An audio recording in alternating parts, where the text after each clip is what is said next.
We caught up with Senator Ted Cruz on the campaign trail in Virginia Beach earlier. What are the stakes for you on Super Tuesday? I think Super Tuesday is the most important day of this entire primary election. It is the most delegates awarded in a single night will be awarded on Super Tuesday. And I think we are positioned to have a very good night on Super Tuesday. You know, about 65% of Republicans believe that Donald Trump is not the best candidate to go head-to-head with Hillary Clinton.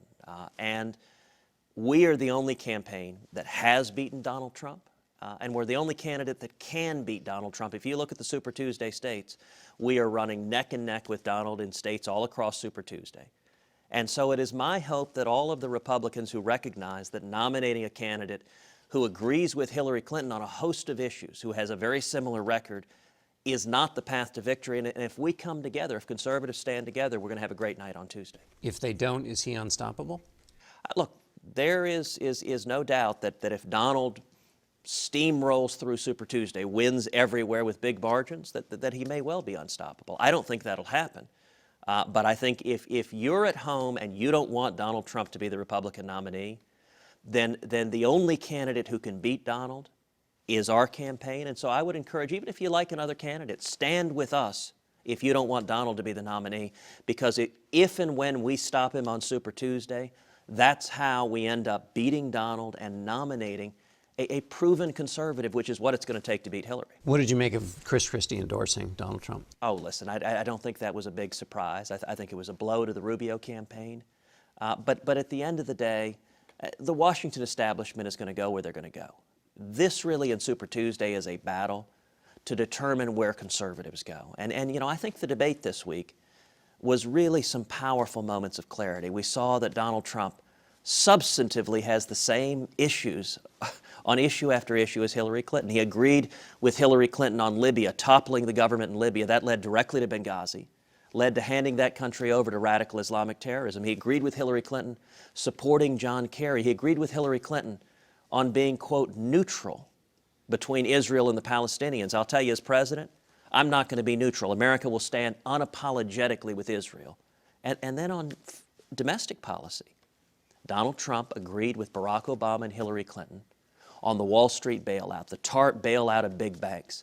I think the government ought to be standing with Main Street, with working men and women.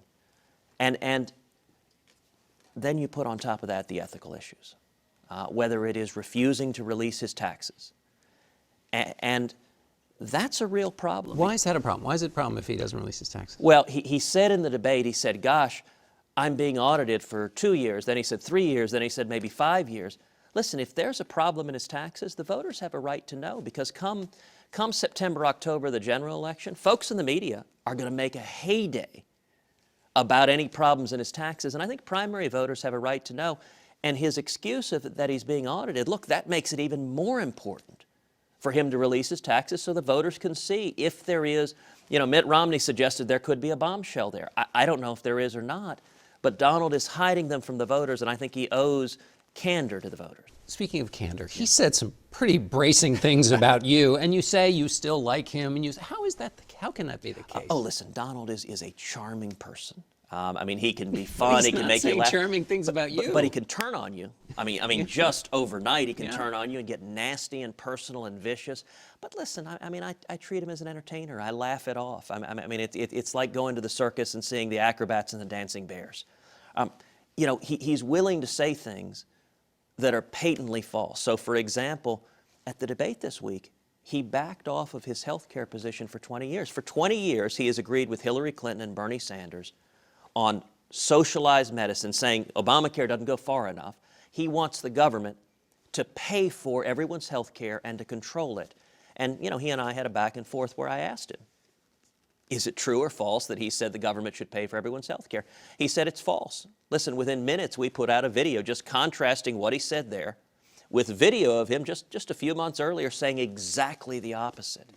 And what I think the debate this week did is gave real clarity to the voters that to beat Hillary, we need a consistent conservative, someone who has stood for free market principles, who has stood for the Constitution, and critically, who stood for the working men and women of this country. You know, you look at, we talked a lot about Donald's record on immigration. I mean, there's irony that he's made the center of his entire campaign immigration, given that he faced a $1 million court judgment for being part of a conspiracy to hire illegal aliens, given that just this week news broke that he is hiring foreign workers at his fancy hotel in Florida. And he claims, he did an interview after the debate where he said, well, gosh, you can't find Americans to do these jobs, to be waiters or waitresses or bellhops. I mean, John, what ridiculous nonsense. The New York Times reported roughly 300 Americans applied for those jobs. He only hired 17. Instead, he brought in foreign workers because they're captive workers, because you can pay them less because they can't leave. And I think the working men and women are getting hammered right now. They want someone they can trust to stand with them. And part of the reason so many conservatives are uniting behind our campaign is I'm the only one who led the battle against amnesty, has led the battle to secure the borders, has led the battle for the working men and women of this country. Let me ask you a question about the borders and your position on immigration, particularly with respect to undocumented workers. Bill O'Reilly presented you with a hypothetical about somebody who'd overstayed their visa, and he said President Cruz is going to send the feds to his house, take him out, and put him on a plane. And you said, you better believe it. But in an interview with Jake Tapper, given a similar scenario, you said, we don't have a system that knocks on doors of every person in America. So it seemed in one case you were not knocking on the doors and getting them, and in others you are. No, it's the difference. It's how law enforcement operates. We don't have stormtroopers that just knock on the door of every American citizen. We don't do that for any crime. But when we have evidence that a particular person has committed a crime, we send law enforcement to apprehend them. And the specific question was visa overstays. John, right now, current federal law requires a biometric exit-entry system when you come in on a visa. And the Obama administration is just ignoring federal law. 40% of illegal immigration is not people who cross the borders illegally. It's people who come legally on a visa and never leave. If we have a biometric exit-entry system, we know if John Dickerson comes in for 6 months and hasn't left, we know on the day after 6 months, okay, John has exceeded his visa. And with that exit-entry system, we can then send ICE, the law enforcement agents that exist, to go and get John and say, okay, you're here illegally now. That's how law enforcement operates. All right, Senator Cruz, thanks so much. Thank you, John.